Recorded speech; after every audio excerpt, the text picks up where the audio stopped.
And finally, we have the mage. Luckily, they're one of the simplest characters to build statistically. You've got two stats you want to focus on. Magic is going to give your spells more punch, make everything you do more effective, including your staff. And with willpower, you're going to have a larger reserve of mana. That means you're going to be able to cast more spells in every fight. When we think about the mage and the way we build them, there are certainly some classic archetypes. The healer, the fireball tossing elementalist, and those are fairly self-explanatory. What I want to talk about with you today is a couple of elements you may be missing. So let's go down to some of the deeper trees here. You'll see the first talent here is Walking Bomb, which is certainly fun in and of itself, but further down the tree you'll find Death Siphon that can actually pull mana right out of every dead body in your immediate area. This can be sustained, meaning that it'll keep running all the way through combat and you almost never run out of mana. On top of that, at the end of this tree you'll find Animate Dead, which allows you to cast on a creature that's already dead and restore it to life. The thing that you have to be aware of is that the type of creature you cast it on will result in what type of skeleton will emerge. If you cast it on a mage, there's a chance you're going to get a fireball tossing healer at your side as backup. That can be amazing.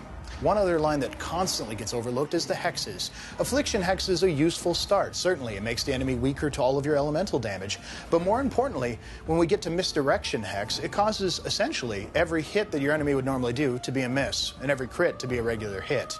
Even better, Death Hex causes everything that you hit them with to be a critical. This is amazing, especially when paired with a rogue who's got benefits to their critical damage.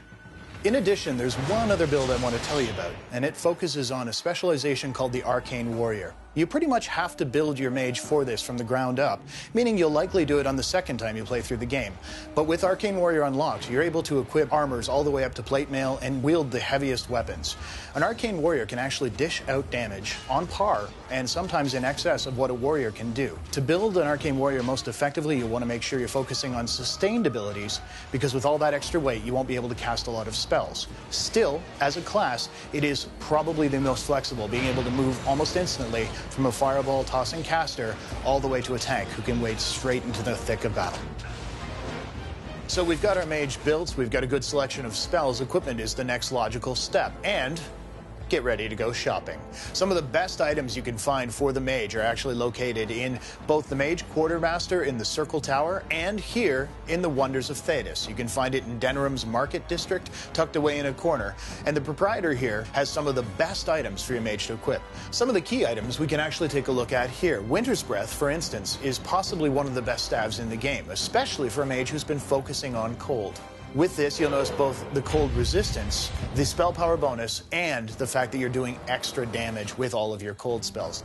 So you'll find that the armor that he carries as well includes the Reaper's Vestments, one of the best suits of armor for a mage who occasionally falls under attack. You get a bonus to dodge, a bonus to your constitution, and a resistance to fire, meaning that in almost all situations you're taking less damage coming in. One final item to keep an eye out for is the Ring of Ages. Straight up resistance to almost every element in the game. As a result, you're taking less damage when you're fighting enemy mages. Mix all three of these and you're a potent offensive and defensive caster, meaning you're going to dominate the battlefield. If you find your purse is a bit light, you'll want to head to the Circle Tower. With it being a magically themed dungeon, you'll find a lot of loot in here that will actually help boost your mage's damage and their defenses. One particular piece you'll want to keep an eye out for is in the Templar's Quarters, the third floor of the Mage Tower.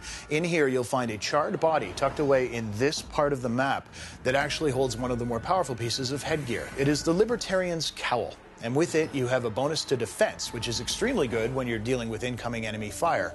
But also, you'll see a mana regeneration, which keeps you in the fight that much longer.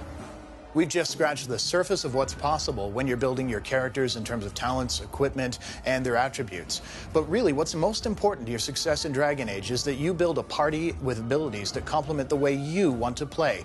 Make sure that you've got a natural rhythm and a natural feel for your playstyle. And once you have that down, you'll find you're dominating the battlefield. So that concludes your Warden's training. I'm Mike Laidlaw, this is Catherine Lundgren, and on behalf of the entire Dragon Age team, thanks for watching.